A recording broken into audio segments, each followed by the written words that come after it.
Oke. Assalamualaikum warahmatullahi wabarakatuh. Kami dari kelompok 4 terdiri dari saya, Mailani Intan Pertiwi, dan Mbak Ayu Diadara. Pada kesempatan kali ini kami akan mencoba menjelaskan mengenai wireless marketing dan advertising in action. Nah, tanpa berlama-lama lagi, berikut terdapat beberapa faktor yang mempengaruhi pertumbuhan pemasaran wireless. Yang pertama, yaitu ada meningkatnya jumlah ponsel cerdas. Di Indonesia sendiri ada 338,2 juta ponsel, padahal jumlah penduduknya hanya sekitar 272,1 juta jiwa. Sedangkan faktor yang kedua yaitu pencarian yang lebih baik dengan penggunaan internet. Di Indonesia sendiri itu sudah ada 175,5 juta pengguna internet. Kemudian yang ketiga, yaitu kemampuan GPS yang lebih ditingkatkan lagi, sehingga terjadi sinkronisasi baik dari GPS ataupun aplikasi-aplikasi yang digunakan. Kemudian faktor yang keempat adalah cara yang lebih baik untuk mengukur efektivitas pengiklanan. Jadi saat ini iklan sudah membantu untuk istilahnya memberikan apa ya, informasi kepada pengguna berapa tingkat penyerapan informasi melalui pengiklanan dari wireless tersebut. Selanjutnya, di sini ada contoh wireless in action. Yang pertama ada location based marketing, kemudian ada AR atau augmented reality, kemudian yang ketiga ada mobile search. Nah, untuk pemasaran berbasis lokasi sendiri merupakan strategi pemasaran langsung yang menggunakan perangkat seluler seperti ponsel cerdas untuk menawarkan produk pelanggan potensial di lokasi penjualan atau layanan terdekat. Penggunaan dalam aplikasi ini, si pengguna akan menerima pemberitahuan di ponsel cerdas mereka, seperti contohnya SMS, email, dan lain sebagainya. Dan mereka dengan segera melakukan push transaction, jadi permintaan untuk melakukan transaksi kepada toko yang ada di dekatnya. Nah, pemasaran berbasis lokasi ini memerlukan opt-in atau izin dari penggunanya. Biasanya dikaitkan dengan seluler dan notifikasi yang diprakarsai oleh data lokasi. Kemudian yang kedua ada augmented reality atau AR. AR sendiri menempatkan gambar grafis yang dihasilkan komputer pada gambar benda nyata. Misalnya orang, ruangan, gedung, jalan, dan lain sebagainya. Nah, teknologi ini dapat digunakan oleh pengiklan dengan beberapa cara. Misalnya, pengguna ponsel mungkin mengarahkan kamera ke gedung kantor atau mall seperti itu. Maka ketika aplikasi ini aktif, nah dia mampu menampilkan logo perusahaan-perusahaan yang ada di dalamnya, misalnya saja seperti McD, Starbucks, Subway, dan lain sebagainya. Nah, selain itu, AR ini juga memvisualisasikan tampilan produk, seperti contohnya penggunaan pada IKEA. Nah, ketika teman-teman akan melakukan pembelian produk IKEA, nah IKEA itu memiliki AR ini sebagai salah satu bentuk agar si calon pembeli ini bisa kira-kira barang yang akan dibeli ini cocok enggak terhadap desain pada rumah mereka. Kemudian yang ketiga ada mobile search. Nah, hampir dari 60% semua pencarian di internet dilakukan dengan perangkat seluler. Dan lebih dari separuhnya lalu lintas web berasal dari perangkat seluler. Akibatnya, Google dan mesin telusur internet lainnya sekarang menggunakan kinerja situs web seluler sebagai bagian dari kriteria untuk dapat melihat peringkat dari hasil penelusurannya. Nah, mobile search ini juga mampu meningkatkan ketertarikan seseorang akan suatu produk atau jasa itu menggunakan penelusuran dengan frasa near me. Nah, selanjutnya salah satu contoh dari location based marketing sendiri ada Foursquare. Nah, Foursquare sendiri adalah sebuah situs web dan aplikasi dari telepon seluler yang memungkinkan pengguna untuk berinteraksi dengan teman mereka dan secara langsung check-in lokasi terbaru mereka. Nah, Foursquare sendiri hanya bisa digunakan pada iPhone, Android, BlackBerry, dan Palm Pre. check-in di dalam Foursquare sendiri adalah uh, pengguna itu harus memberikan izin untuk masuk pada Foursquare ini, kemudian Foursquare mampu memberikan rekomendasi-rekomendasi produk atau jasa yang ada di sekitar mereka. Nah, dalam meningkatkan komunikasi pemasarannya, mereka menggunakan kupon, iklan, dan juga penawaran khusus. Kemudian yang kedua ada contoh dari mobile location based marketing, masih sama dengan tadi yang location based marketing. Nah, kalau di Shopkick sendiri yang ditawarkan adalah poin. Jadi ketika teman-teman nanti login atau check in di Shopkick, maka teman-teman akan mendapat reward dan reward tersebut dapat ditukarkan. Kemudian untuk augmented reality sendiri manfaatnya yaitu menempatkan gambar grafis pada benda nyata dan memvisualisasikan tampilan produk. Nah, contohnya sendiri tadi sudah ada di IKEA. Nah, ini salah satu hasil yang saya peroleh dari penggunaan IKEA, dan juga mungkin teman-teman masih ingat dengan permainan Pokemon Go. Nah, Pokemon Go ini juga menggunakan augmented reality. Nah, bahkan yang sering kita gunakan adalah Google Translate. Nah, saat ini kita nggak perlu lagi ngetik ketika menemukan kalimat-kalimat berfrasa Inggris dan kita mungkin belum mengetahui artinya. Nah, teman-teman cukup dengan memfoto, kemudian secara otomatis sistem akan mendeteksi kata apa yang ada di dalam foto tersebut dan mentranslatekannya.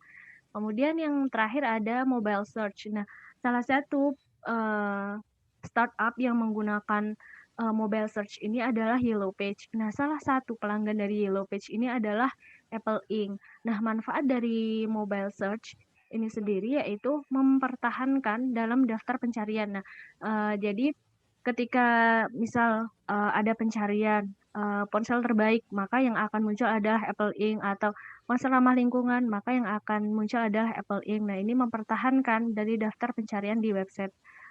Terus kemudian yang kedua, menentukan target yang spesifik. Nah, dalam mobile search ini, karena ada kata kunci, kemudian dalam penggunaan telepon pintar ini, kita tuh nanti akan ada informasi-informasi yang akan diserap oleh website. Kemudian website itu akan memberikan sejenis iklan atau rating yang itu tuh memang sesuai dengan karakter kita begitu. Jadi tidak semua orang memiliki iklan yang sama. Kemudian yang ketiga yaitu meningkatkan conversion rate. Nah, conversion rate ini berguna untuk melihat kata kunci yang paling sering digunakan oleh pengguna ketika akan mencari produk kita. Kemudian yang keempat adalah brand awareness.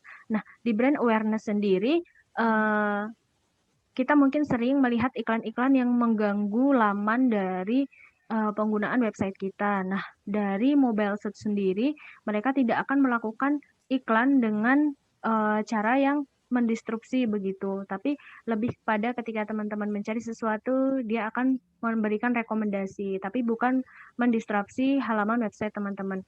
Nah, kemudian selanjutnya akan dibahas beberapa pertanyaan dalam kasus ini yang akan dijelaskan oleh Mbak Ayudia. Baik, terima kasih Mbak Melani untuk penjelasannya. Di sini saya akan membahas kasus dari ada 3 pertanyaan. Yang pertama itu adalah location based marketing itu sebenarnya sangat bermanfaat bagi para pengiklan. Tetapi kenapa para pengguna ponsel itu tidak tertarik atau tidak terlalu antusias dengan aplikasi berbasis lokasi ini? Nah, bagaimana sih cara agar orang-orang itu bisa secara teratur untuk menggunakan location based app ini? Nah, menurut kami kenapa konsumen itu kurang tertarik atau kurang antusias, karena aplikasi berbasis lokasi itu dia tidak terlalu menarik dibandingkan dengan sosial media lainnya.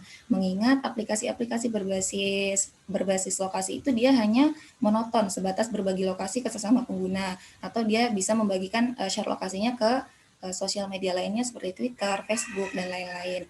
Nah, salah satu hal yang mungkin bisa dilakukan untuk mendorong orang-orang dapat menggunakan aplikasi berbasis lokasi tersebut secara teratur adalah dengan menambahkan fitur-fitur menarik pada aplikasi berbasis lokasi tersebut, misalnya seperti game, menerapkan sistem check-in sebagai salah satu syarat untuk dapat melakukan aktivitas atau menggunakan fitur-fitur aplikasi tersebut seperti game. Untuk memulai game mungkin diharuskan untuk check-in lokasi terlebih dahulu, sehingga hal itu memungkinkan konsumen membagi informasi lokasinya dengan cuma-cuma. Sehingga berbagi lokasi itu bukan menjadi hal utama yang dilakukan konsumen, melainkan sebuah jalan untuk mereka mendapatkan apa yang sebenarnya mereka inginkan atau butuhkan, seperti bermain game atau syarat sebelum dapat mendownload file, gambar, atau informasi yang mereka butuhkan yang tersedia dalam aplikasi berbasis lokasi tersebut. Nah, pertanyaan kedua adalah informasi apa sih yang paling sering dicari oleh para pengguna smartphone? Nah, berdasarkan jawaban itu, informasi spesifik apa yang seharusnya retailer berikan dalam mobile website mereka? Nah, menurut kelompok kami, jenis informasi yang paling mungkin dicari orang dalam smartphone-nya adalah terkait jenis produk atau jasa yang sedang mereka butuhkan.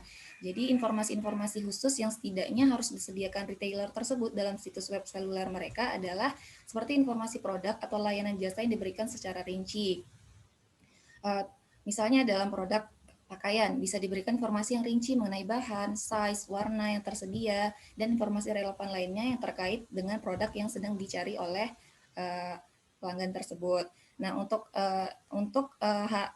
produk yang harganya fix dan tidak bisa ditawar lagi, itu juga bisa menampilkan harga dari produknya tersebut, sehingga memudahkan pembeli untuk mempertimbangkan apakah dia akan membeli produk itu atau tidak. Kemudian bisa juga ditambahkan kontak yang bisa dihubungi atau kontak us. Nah, itu bisa memudahkan calon pelanggan itu untuk mengetahui untuk dapat menghubungi pihak perusahaan tersebut atau toko tersebut tentang apa yang ingin mereka ketahui, atau misalnya untuk memesan dan lain-lain. Kemudian yang nggak kalah penting juga adalah informasi singkat mengenai bisnis. Nah, dengan adanya informasi singkat di halaman khusus yang menjelaskan mengenai latar belakang perusahaan, kemudian visi misinya, ataupun informasi pribadi seperti biografi pemilik dan lain-lainnya, itu bisa meningkatkan kredibilitas website tersebut. Semakin kredibel bisnisnya, maka akan semakin kecil pula kemungkinan bisnis tersebut diacuhkan oleh para pelanggan tersebut. Nah, di sini bisa juga dalam website selulernya itu ditampilkan frequently asked question. Jadi untuk pelanggan yang mungkin ada beberapa pertanyaan dalam diri mereka sebelum membeli produk tersebut, mereka tidak perlu membuang waktu lama untuk bertanya secara langsung kepada pihak toko tersebut atau pihak perusahaan tersebut, karena dia sudah bisa membaca dari frequently asked question-nya itu, sehingga bisa lebih menghemat waktu dan juga tenaganya.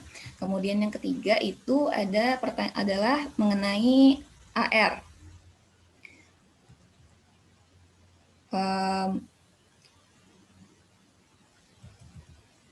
AR ini kan relatif baru. Nah, apa sih yang diprediksi yang akan terjadi dengan teknologi AR ini? Kemudian aplikasi AR apa yang menurut kelompok kami itu sangat menarik? Kemudian apa saja tantangan yang akan dihadapi oleh teknologi AR ini? Nah, AR akan memiliki ruang khusus di banyak sektor, misalnya saja pendidikan. Guru dapat menyajikan materi dalam bentuk 3D pada mata pelajaran tertentu, sehingga siswa dapat lebih memahami suatu konsep tanpa menghadirkan benda yang sebenarnya.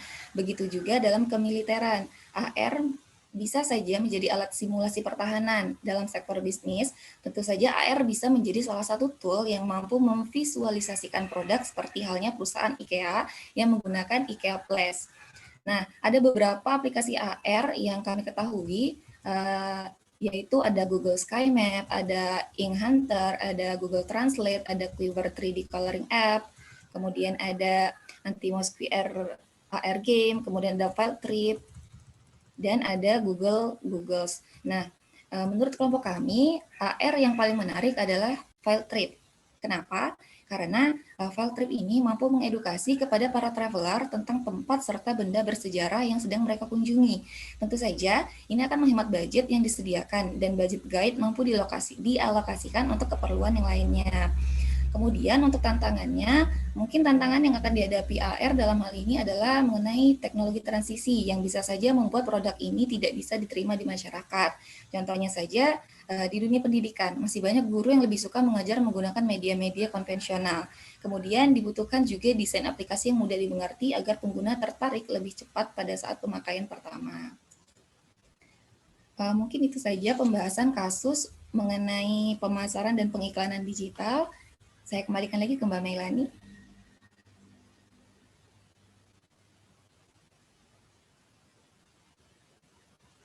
Baik, terima kasih atas penjelasannya Mbak Yudia. Mungkin berikut penjelasan dari kelompok kami. Apabila ada pertanyaan, silahkan dikirim ke kolom diskusi. Terima kasih. Assalamualaikum warahmatullahi wabarakatuh. Waalaikumsalam warahmatullahi wabarakatuh.